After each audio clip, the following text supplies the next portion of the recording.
Praise the Lord. അനുഗ്രഹിക്കപ്പെട്ട ഈ നല്ല പ്രഭാത സമയത്തിനായി ഞാൻ നന്ദിയുള്ള ഹൃദയത്തോടെ കർത്താവിന് സ്തോത്രം ചെയ്യുന്നു. യിരെമ്യാവിന്റെ പുസ്തകം 42-ാം അധ്യായം അതിൻ്റെ 6-ാമത്തെ വാക്യം ഇങ്ങനെ പറയുന്നു: നമ്മുടെ ദൈവമായ യഹോവയുടെ വാക്ക് ഗുണമായാലും ദോഷമായാലും ഞങ്ങൾ കേട്ടനുസരിക്കും എന്ന് പറഞ്ഞു. ദൈവത്തിന് സ്തോത്രം. പ്രവാചകനായ യിരെമ്യാവിന്റെ മുമ്പിൽ വന്ന് നിൽക്കുന്ന ദൈവത്തിന്റെ ജനം അവരുടെ നാശകരമായ വഴിയിൽ കൂടെ അവർ സഞ്ചരിച്ചു പോകുമ്പോൾ എല്ലാ നിലയിലും നിരാശ പ്രാപിച്ചതായ ജനം ദൈവദാസന്റെ അടുത്ത് വന്ന് ദൈവാലോചനയ്ക്കായി, അതേ ദൈവം എന്താണോ അവരെക്കുറിച്ച് സംസാരിക്കുന്നതെന്ന് കേൾക്കുവാൻ വേണ്ടി ദൈവദാസനായ യിരെമ്യാ പ്രവാചകന്റെ അടുത്ത് വന്ന് പ്രാർത്ഥന ആവശ്യപ്പെടും.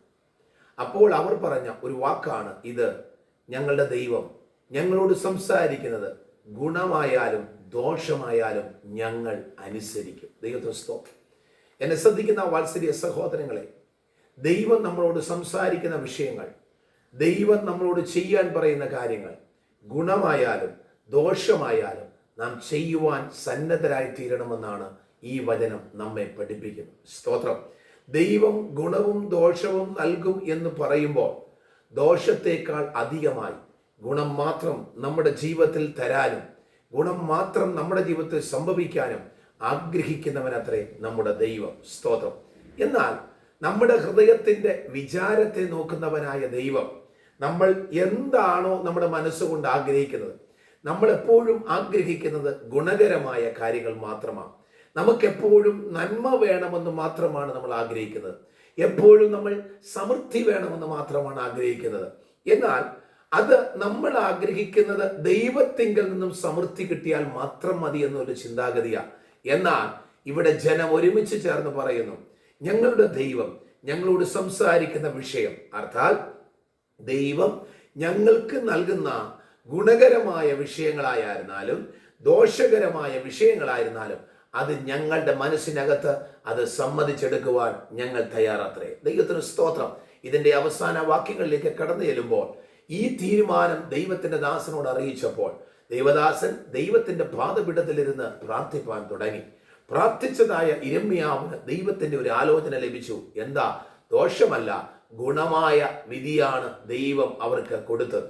ഇന്ന് പകൽക്കാലം എന്നെ ശ്രദ്ധിക്കുന്ന ദൈവത്തിന്റെ മക്കളെ, ദോഷങ്ങളെ ഗുണമാക്കുന്നവനായ ദൈവം, നിന്റെ നിരാശയെ അതേ നിനക്കൊരു പ്രത്യാശയിലേക്ക് നിന്നെ നയിക്കുന്ന ദൈവം, നിന്റെ പരാജയത്തെ വിജയത്തിലേക്ക് എത്തിക്കുന്ന ദൈവം, നിന്റെ ദുഃഖത്തെ സന്തോഷത്തിലേക്ക് എത്തിക്കുന്ന ദൈവം. അർത്ഥാൽ നമ്മുടെ ദൈവം നമ്മളെ കുറിച്ച് ആഗ്രഹിക്കുന്നത് ഗുണം മാത്രം നമ്മളിൽ സംഭവിക്കണമെന്നാണ്. പിശാചിന്റെ തന്ത്രങ്ങളോട് എതിർത്ത് നിൽപ്പാൻ കഴിയേണ്ടതിന് ദൈവത്തിന്റെ സർവായുധ വർഗം ധരിക്ക എന്ന് പൗലോസ് ദൈവസഭയോട് അറിയിക്കുമ്പോൾ അതിനകത്ത് ഓർപ്പിക്കുന്ന പ്രധാന വിഷയം ഇതാണ്: പിശാചിന്റെ ഏക ലക്ഷ്യം നമുക്ക് ദോഷം സംഭവിപ്പിക്കുക എന്നുള്ളതാണ്. ദോഷകരമായ കാര്യങ്ങൾ നമ്മുടെ ജീവിതത്തിനകത്ത് കൊണ്ടുവന്നിട്ട് നമുക്ക് നിരാശ വരുത്തി നമ്മെ തകർത്ത് കളയുക എന്നുള്ളത് ശത്രുവിന്റെ പദ്ധതിയാണ്. എന്നാൽ ഗുണമായാലും ദോഷമായാലും ദൈവത്തിന്റെ സാന്നിധ്യം നമ്മുടെ കൂടെയുണ്ട് എന്നുള്ള ഒരു ചിന്താഗതി നമുക്കുണ്ടെങ്കിൽ ദോഷങ്ങളെ ഗുണമാക്കി തീർക്കുന്ന നമ്മുടെ ദൈവം നമ്മുടെ കൂടെയുണ്ട്. ആകയാൽ ഈ പകൽക്കാലം ഹൃദയത്തിൽ നിങ്ങൾ വിശ്വസിക്കുക, സകല ദോഷങ്ങളെയും മാറ്റി ഇന്ന് പകൽക്കാലം ദൈവം നമുക്ക് ഗുണകരമായ ചിലത് ചെയ്തെടുക്കാൻ പോകുകയാണ്.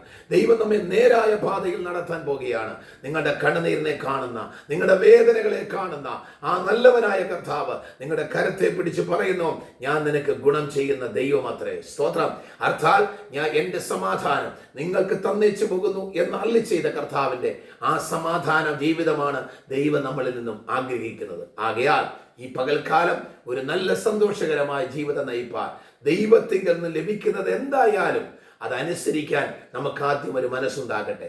എപ്പോഴും ഗുണം മാത്രം, എപ്പോഴും നന്മ മാത്രം അന്വേഷിച്ച് ഈ ദൈവത്തിന്റെ പിറകെ നടക്കാതെ ദൈവം എന്താണോ നമ്മളോട് സംസാരിക്കുന്നത് ആ വിഷയത്തെ ഏറ്റെടുക്കാൻ ഒരു മനസ്സ് നമുക്കുണ്ടാകട്ടെ.